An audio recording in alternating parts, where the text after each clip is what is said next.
equipamento. Se negar a cumprir normas de segurança, pode até ser demitido por justa causa. O artigo 158 da CLT afirma que o empregado deve observar e cumprir as normas de segurança e medicina do trabalho, colaborando com a empresa na aplicação das mesmas. Constitui ato faltoso a omissão do cumprimento dessas normas, tá? Então, constitui ato faltoso do empregado.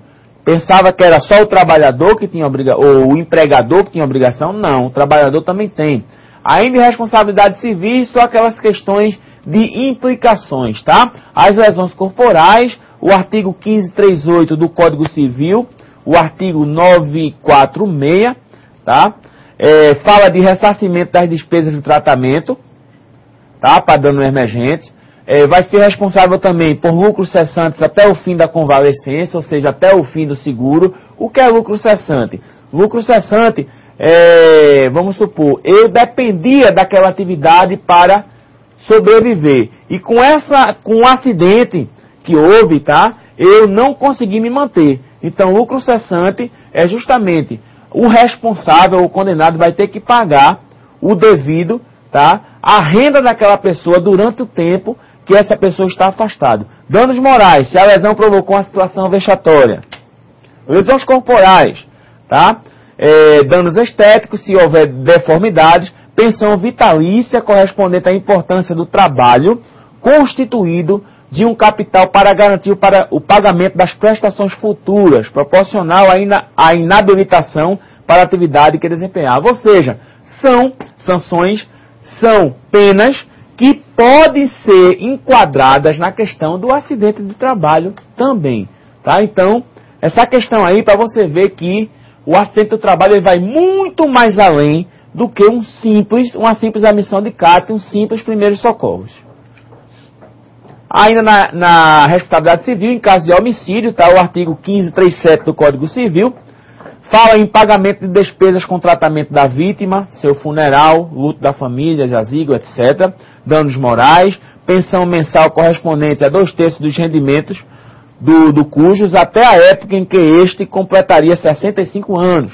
Tá? A prestação de alimentos às pessoas a quem o defunto devia, né? Ou seja, a quem o morto devia. Vê aí como é complicado a situação. Então, quem gosta de direito é um prato cheio. Pode pegar os códigos civis, começar a estudar, se aprofundar, tá? Aqui a gente está dando só as ferramentas básicas.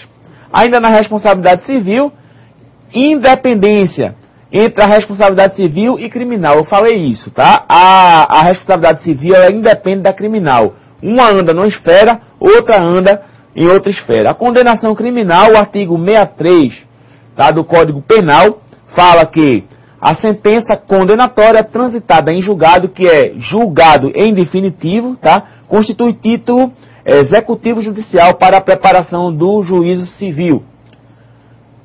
Solidariedade pela reparação, artigo 1518 do Código Civil. Todos responderão em caso de mais de um autor a ofensa. Essa é a questão de responsabilidade solidária, tá? Eu, como empregador, vamos supor, o empregado é terceirizado, sofreu um acidente, eu sou corresponsável dele. Então, existe corresponsabilidade solidária nessa questão aí de acidente. Se foi no meu ambiente, na minha jurisdição, eu também vou responder. Responsabilidade objetiva, o artigo 927 do parágrafo único, fala da obrigação de reparar o dano, independente da culpa, quando a atividade normalmente desenvolvida pelo autor do dano implicar, por sua natureza, riscos para direito de outrem. Tem algumas palavras aí meio complicadas, né? Muita coisa de direito, mas no total, dá para o aluno compreender a questão do que nós estamos querendo passar, a questão da responsabilidade civil e criminal quanto o que envolve um acidente de trabalho. Agora, para a gente concluir, tá chegando já o fim aí da aula, chegando a questão de terceirização de serviços. Professor, o senhor não já falou antes? Vou voltar a falar.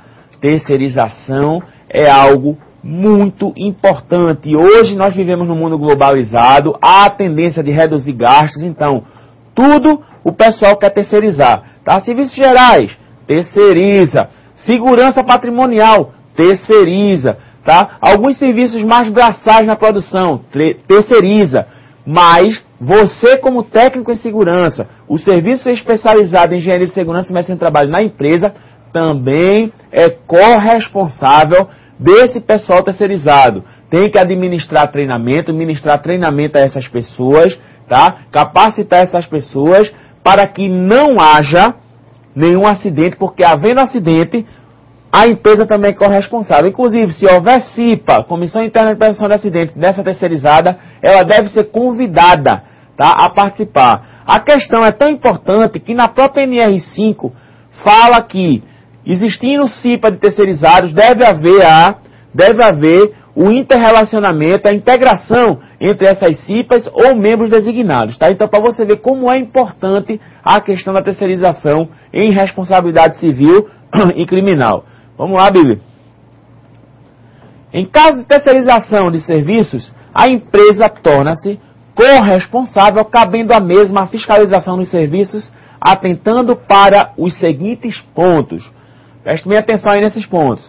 Se deve apresentar, a empresa terceirizada deve apresentar e exigir cumprimento de normas de higiene e segurança do trabalho, inclusive treinando os funcionários antes do início dos serviços, documentando o processo. Ou seja, eu contratei uma empresa terceirizada para que ela entre no meu ambiente de trabalho, eu vou treinar, capacitar ela, mostrar aonde pode, aonde não pode, né? Eu chamo isso de treinamento de integração. Tem empresas grandes aí, multinacionais, que tem um dia certo. Para que eu possa trabalhar lá, eu tenho que mandar meu trabalhador nesse dia para fazer a integração, receber a assinatura, o visto no crachá, para poder entrar.